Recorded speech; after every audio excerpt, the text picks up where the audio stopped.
peeps. You're listening to She's My Cherry Pie, the baking podcast from the Cherry Bomb Podcast Network. I'm your host, Jessie Sheehan. I'm a baker, recipe developer, and cookbook author, and my 4th book is coming out this fall. Each Saturday, I'm hanging out with the sweetest bakers around and taking a deep dive into their signature bakes. Today's guest is Nichole Accettola. Nichole is the chef and owner of Kantine, a Scandinavian-inspired cafe and bakery in San Francisco, and she's also the author of the 2023 baking book, Scandinavian from Scratch. Before settling in the Bay Area, Nichole worked in fine dining and spent over a decade in Copenhagen, where she fell in love with Danish culture and Scandinavian cuisines. Nichole takes me through her culinary journey, and we go over her recipe for Cardamom Morning Buns from her book, including her favorite type of cardamom, as well as her tips and tricks for making Danish dough, such as locking in the butter and letterfolds. Don't forget to visit cherrybomb.com for today's recipe. Stay tuned for my chat with Nichole. Thank you to Plugra Premium European-style butter for supporting today's show. As some of you know, I've been a big fan of Plugra for some time now and was introduced to it at my very first bakery job when I was just a newbie baker. Fast forward to today, I'm a professional baker, cookbook author, and recipe developer, and I continue to rely on Plugra for all my baking needs. My fridge is always stocked with Plugra sticks and solids. I especially love that Plugra contains 82% butter fat. The higher butter fat content means less moisture and more fat, and as bakers know, fat equals flavor. Plugra butter is also slow churned, making it more pliable and easy to work with. I do a lot of baking this time of year for work and for myself and my family. Comfy bakes like my pistachio chocolate anytime buns and cinnamon sugar buttermilk donut holes, and I always reach for Plugra unsalted butter. I've also been making a lot of yeasted breads lately, and I love the buttery flavor Plugra adds to my dough. Plugra Premium European-style butter is the perfect choice from professional kitchens to your home kitchen. Ask for Plugra at your favorite grocery store or visit plugra.com for a store locator and recipes. Peeps, the new Icons issue of Cherry Bomb's print magazine is here, and it features 3 culinary icons on the covers: Indian food superstar Madhur Jaffrey, Dr. Jessica B. Harris, and the Chinatown champion, Grace Young. Inside, you'll find stories on more incredible women in the world of food, plus recipes like Marcella Hazan's iconic tomato sauce. You can snag a copy or subscribe at cherrybomb.com, or pick up a copy at a retailer near you, like Kitchen Arts and Letters in New York City, Now Serving in LA, Moon Palace Books in Minneapolis, and Bold Fork Books in Washington, D.C. Check out cherrybomb.com for our complete list of retailers. Let's check in with today's guest. Nichole! So excited to have you on She's My Cherry Pie and to talk Cardamom Morning Buns with you and so much more. I'm so thrilled to be here. You have no idea. You grew up in rural Ohio, and I know that an early either sweet memory or just something that you grew up eating were those, dare I say, delicious Danish cookies from the blue metal tin, which I also just adored when I was little. And you also watched Julia Child on TV with your mom. Were you and your mom baking and cooking together alongside the eating of those cookies from the tin and the watching of Julia? Absolutely. All the time. My mom spent many, many hours in the kitchen each day. You know, she was a stay-at-home mom. I have 2 siblings, and she put a lot of effort into every meal, especially dinner time. We had a forest area where there were some blackberries and there were some blueberry bushes as well. And we would go on berry runs, as we call them, and come back with lots of berries. So we did a lot of pies, not so much cakes. I remember actually one of the first cakes that I made was a cake that I made on my own when my mom wasn't around, and I didn't understand what the word fold or the technique of fold the egg whites in. I didn't know what that meant, so I beat them in really hard, and then I ended up having a very flat cake. After high school graduation, you went to Denmark for the summer. You had met an exchange student who had been at your high school from Denmark, and you went to be with her. And then straight after that summer, was it that you went to the CIA? Yeah. I basically had that summer in Denmark, came right back, packed up my bags in Ohio, and headed off within a week to the CIA. I'm very impressed with how focused you were as a 17, 18-year-old kid, that you just knew cooking was for you and that you were going to work in food. Yeah, it feels like it's always been a part of me. I really have never questioned it. I don't know. It could be something that my mom instilled in me as a child, but it just seemed like the path I had to go on. Yeah, I loved it. And then when you were in Denmark that summer as a 17, 18-year-old, did you think I got to get back here? I mean, I knew that it was something completely different than what I had grown up in Ohio. Just that freedom that I had being there. Growing up in rural Ohio, we had to drive everywhere just to even get into town to buy milk or anything like that. Everything was quite close where I was living outside of Copenhagen, and we would bike everywhere. And it was just kind of this freedom of, also my friend's mother was much more free about the rules and so forth. So as a 17 or 18-year-old, I found it really refreshing, and we just bonded over those 3 months. Initially, I would like to say I was only supposed to be there for 3 weeks, but then I was having such a good time that we extended it to the maximum I could be there as a tourist. So the 3 months was what it ended up being, to the day. I love that because it shows a spontaneity that I'm like the opposite of that. I am such a rigid and planned person. That also has its benefits. So after the CIA, you worked in fine dining on the savory side of the kitchen in Boston. And I'm from Boston, so I just have to ask, which restaurants? So I started out working to get my foot in the door at Figs, which was a pizzeria down on Charles Street. I went to Figs all the time. Yeah. I think Olives was first, right? And then came Figs? Yes, yeah. And I wanted to ultimately work at Olives. They weren't hiring at Olives, so I said, well, I'm going to get into the company this way and start doing pizzas, which was really fun. Looking back on it now, it was a very high hydration dough that it was completely different than what I had learned in school about pizza. I worked there just for a very small, short period of time and then ended up being hired to move over to Olives and worked there for quite a while. Worked also at Providence with Paul O'Connell and was at the Blue Room with Steve Johnson over in Cambridge, and then opened up Number 9 Park with Barbara Lynch. So after working in Boston, you ended up moving to Denmark, and you got married, and you started a family, and then you came back to the U.S. and started baking Danish rye bread to sell at farmers markets, and you worked on the recipe, I think, for a year. Mm-hmm. Tell us about that bread. I read somewhere, perhaps you said this, a sprouted rye bread as a cure for homesickness.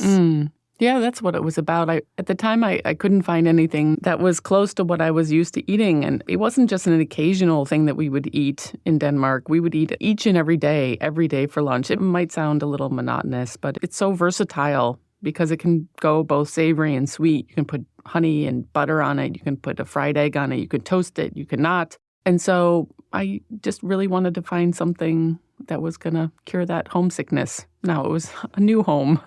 You started making it, you started selling it at the farmer's market, and it was wildly successful. People went crazy for it. And was it even the selling of that bread that inspired you to open the casual, modern, Scandinavian restaurant cafe that is Kantine?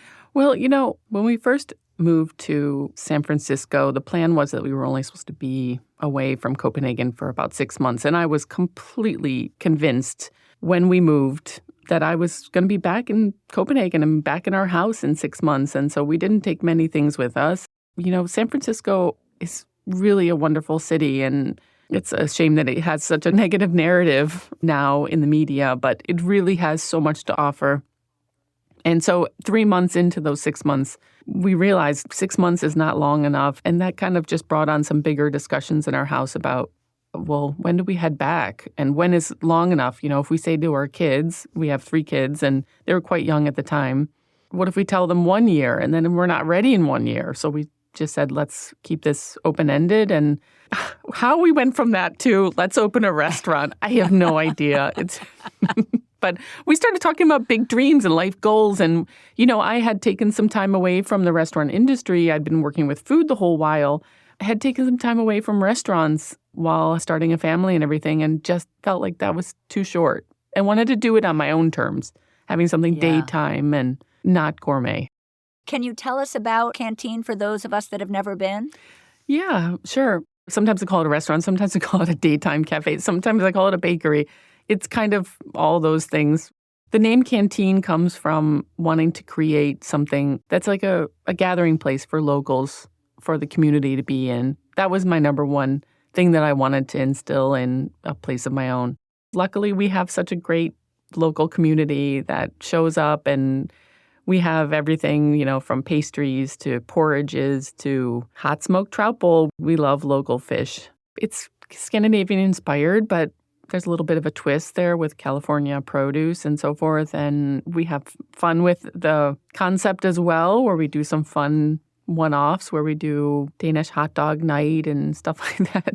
It's fun to have a daytime place where we also have the nights occasionally, once in a while, to play with things that we think are fun to do that don't really fit into that daytime. All in all, it's just kind of highlighting things that we think are fun at the moment. A lot of these things come about from conversations that we have in the kitchen or just experimenting with seasonal produce or things like that.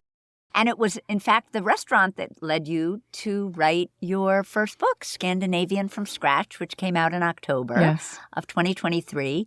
And you've said that the book is a love letter. Can you tell us who the letter is for and why? Without getting teary?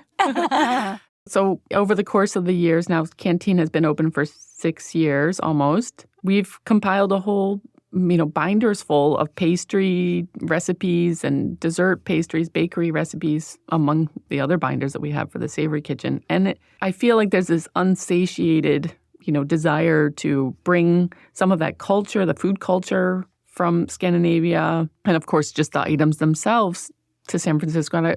And I also feel that there's a lot of people that have either Scandinavian roots or they have traveled to Scandinavia where they want to eat that way again. And so it's just an ode to that region, a part of the world that I'm so fond of. I feel like I'm Scandinavian, but I'm not.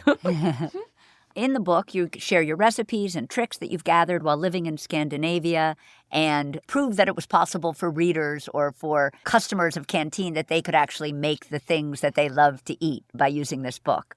And I want to talk about your Cardamom Morning Buns. So first things first with the Cardamom Morning Bun is we're going to make Danish dough. And I was hoping that you could tell us what Danish dough is. I know that it's similar to croissant dough, but it has eggs, requires lamination. Yeah. What can you tell us about Danish dough? Yeah, so it's just a version. Funny enough, the word for it in Danish is actually dough from Vienna.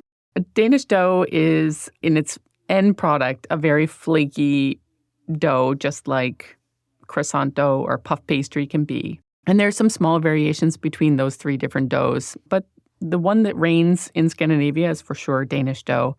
And it has eggs in it. You make a basic dough that's sturdy and a little tacky, and you roll that out, and then you layer it up with a block of butter. Over time, it is a bit of a project to get it put together, but once you've done it, it all makes sense, and the results are amazing.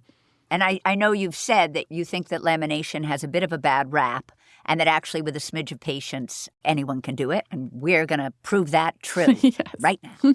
So in the bowl of a stand mixer with a hand whisk, and I wondered, is there a type or a brand of whisk that you like best? Balloon versus tall and versus a skinny one, or I think any a balloon sort of shape? would work out just fine. Yeah, we just need to get them all mixed up and broken into small pieces. So we're going to, in the bowl of a stand mixer with a whisk, by hand, we're going to whisk together some whole milk, some eggs, some granulated sugar, just a little bit at this point, some active dry yeast. And I wondered, how do you feel about instant? I'm a big instant fan.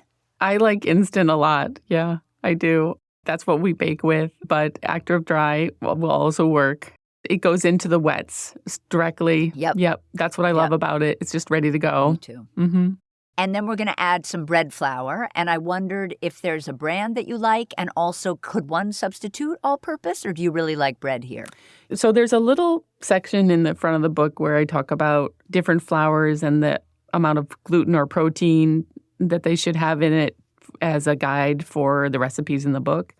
To be honest, we do use half all-purpose and half bread flour at the restaurant. But I would say I'd rather have your dough turn out and be strong, or maybe your end result could be a little tougher. I'd rather have that happen than the opposite if you don't have enough gluten to hold together your dough as you need. So I would say, you can adjust from there, but I would definitely not say to go completely over to all-purpose. It just doesn't have enough strength.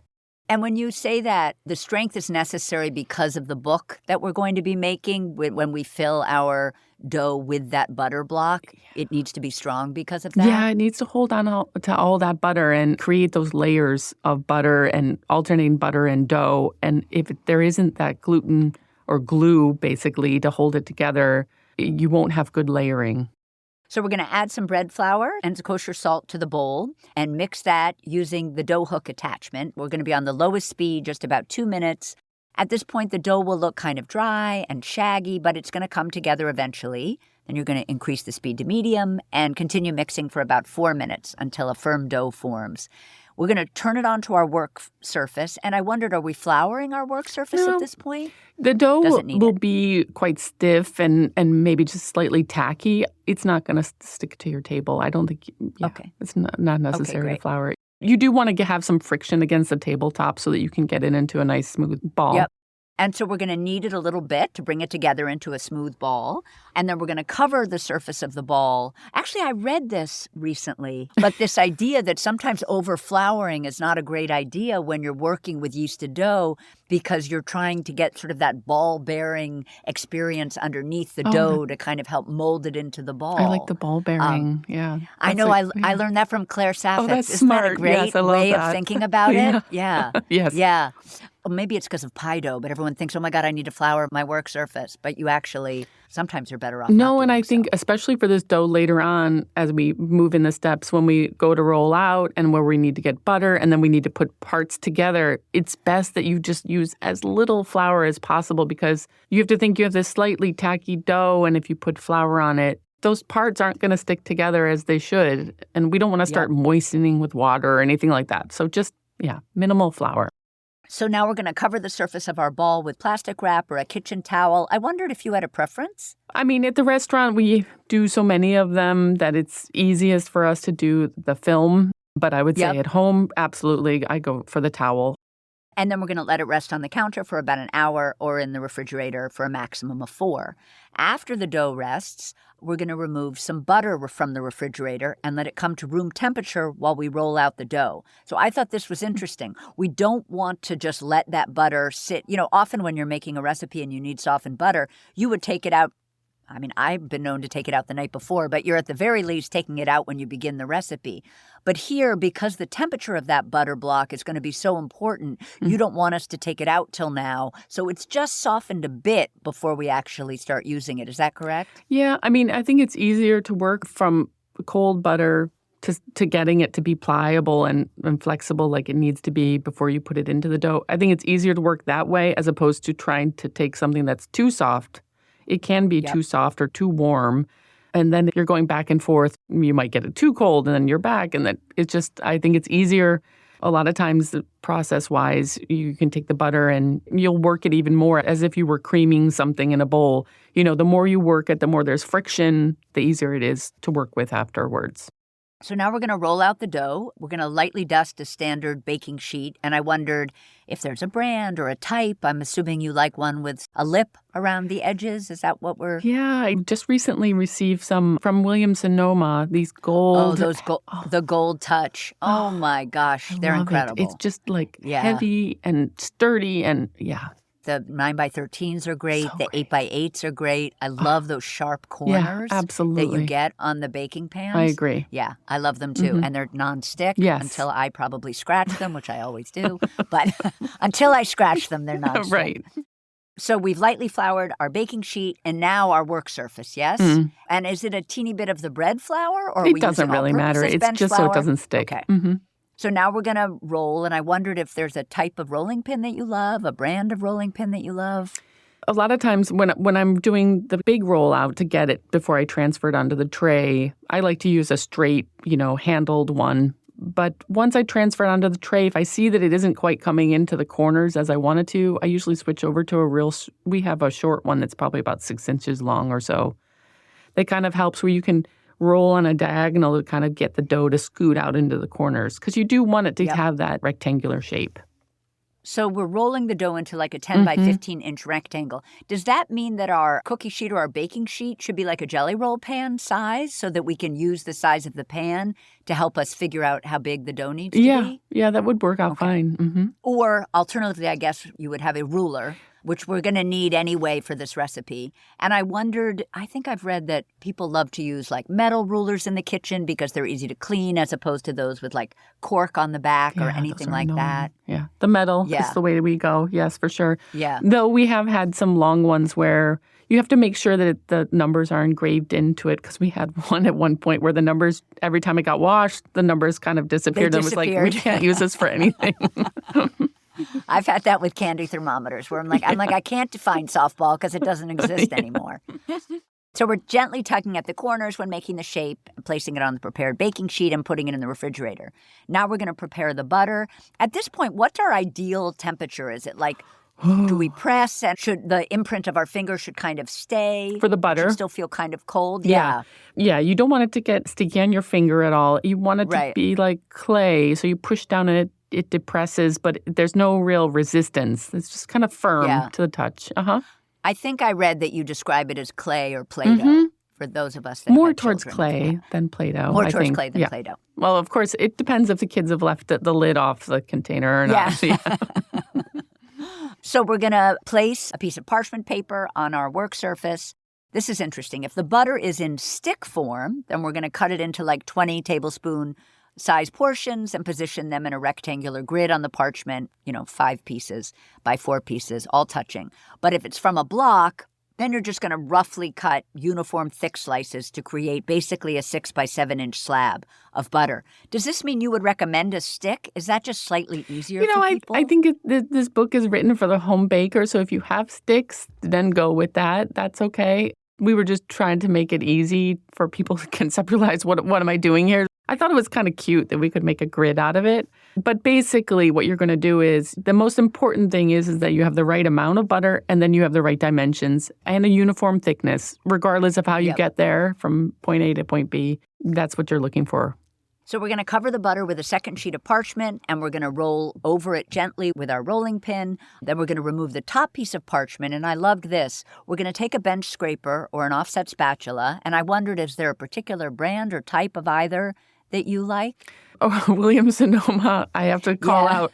They have this soft-handled one that's extremely sharp. It's almost like a weapon, but it's so great. I love a good scraper that's going to get everything. A bench scraper might be my favorite tool. Yes. I love it so much. Me too.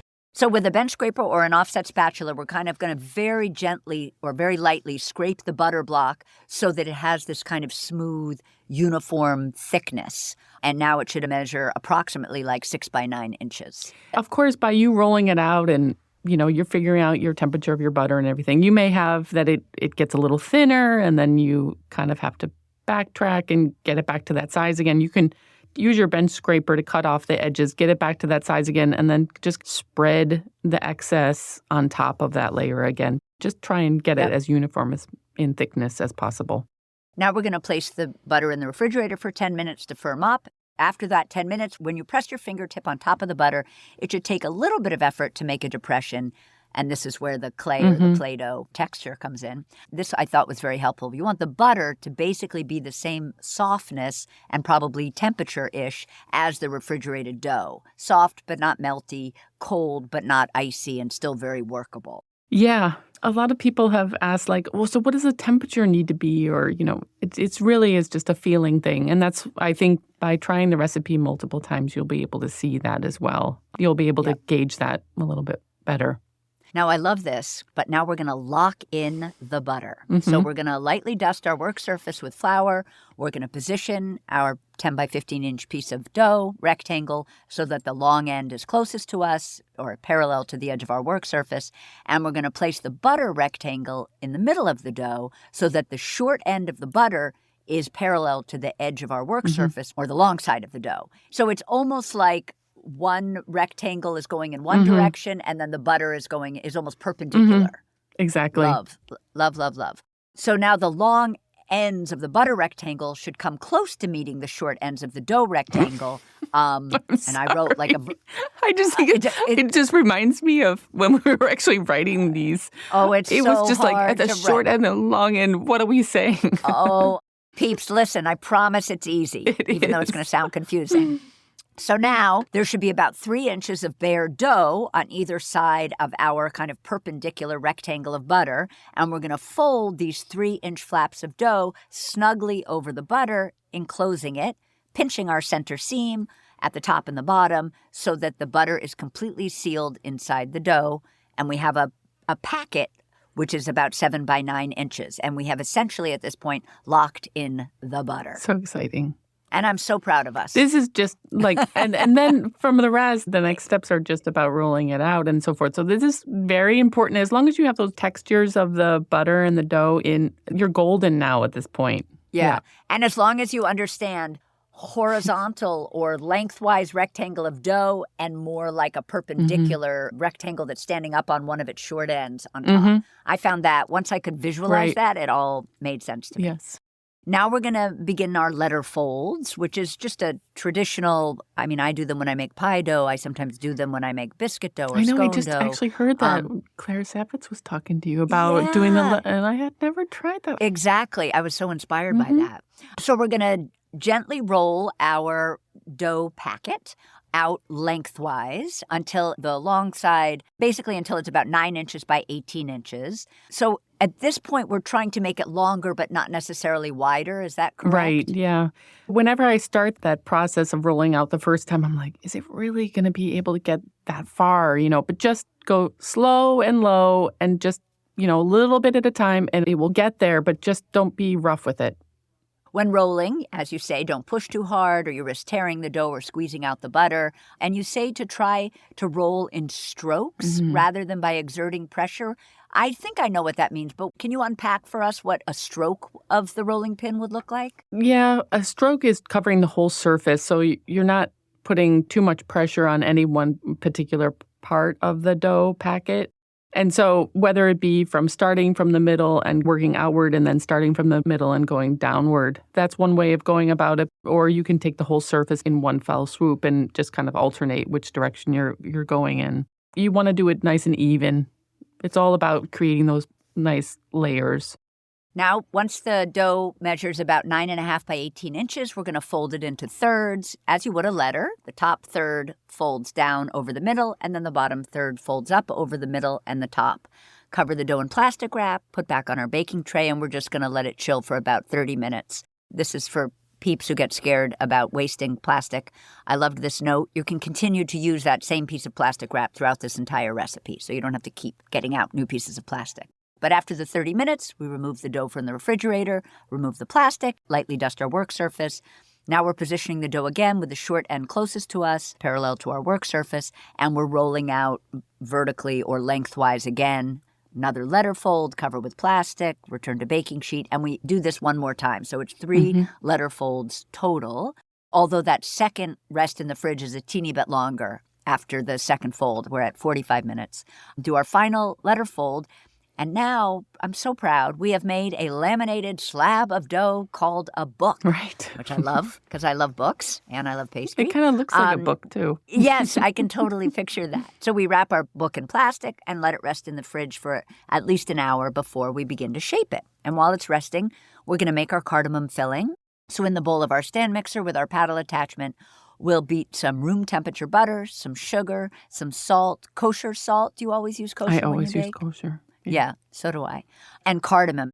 We're going to use decorticated cardamom, which is fascinating. I did not know what it was, and now I know. So you buy it, the seeds are already taken out of the pods, but they haven't been ground. Correct. Yeah.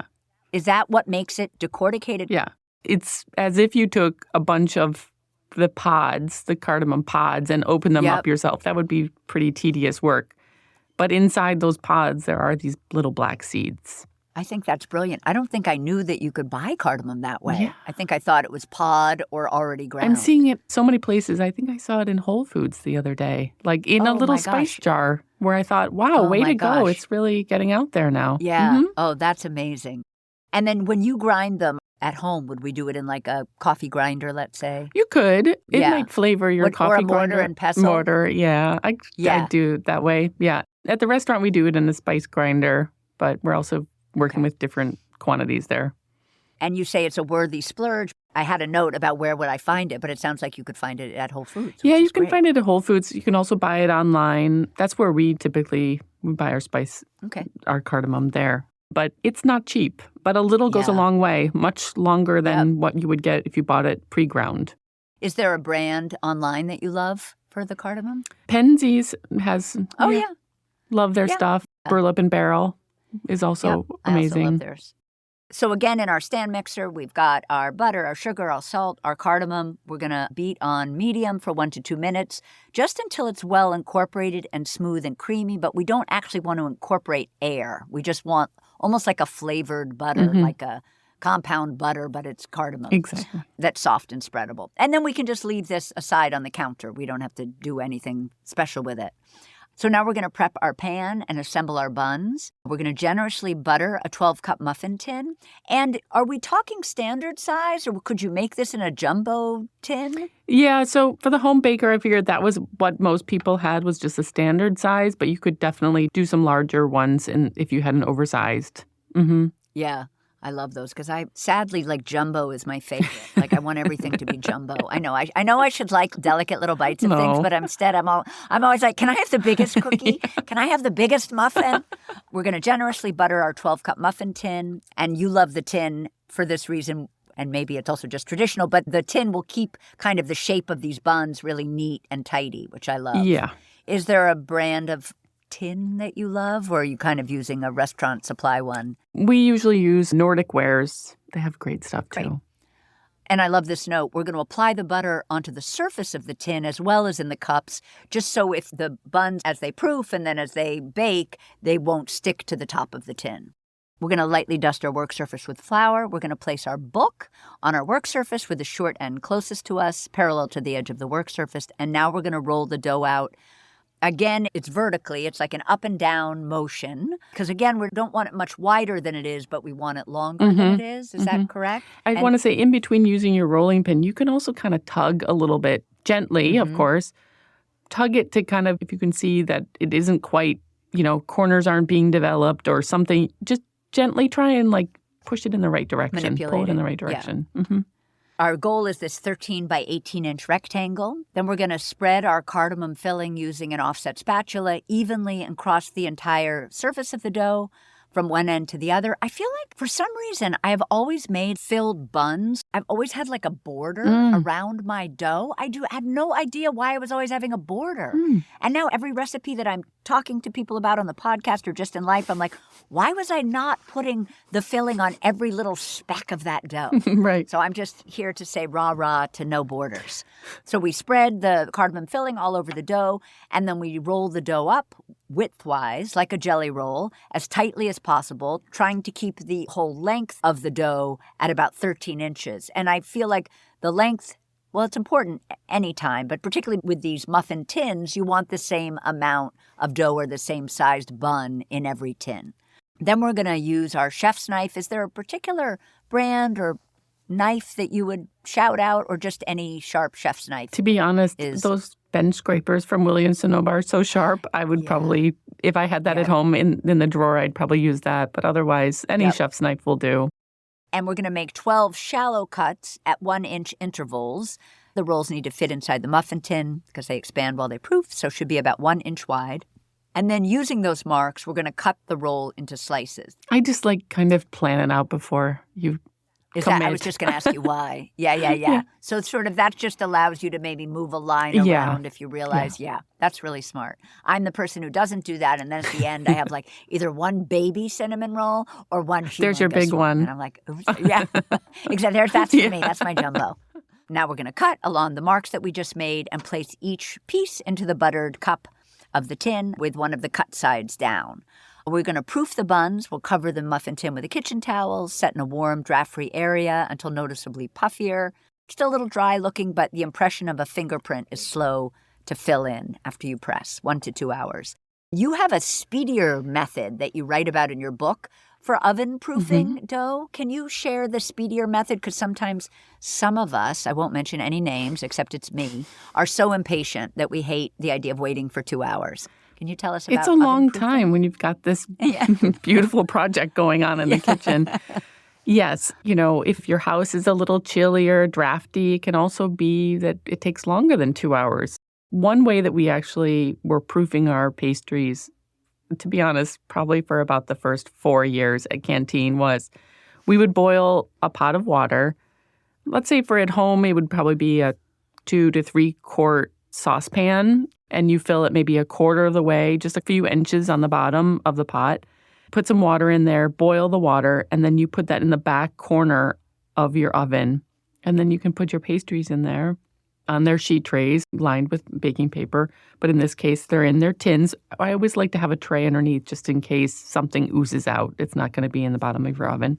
But you can put your morning buns in there and close the door. Of course, the oven's off. But it's draft-free. It creates a nice, warm, humid atmosphere for the yeast to just have a party in there. I think I missed that. So it's different than some people's oven, the speedy oven proofing method.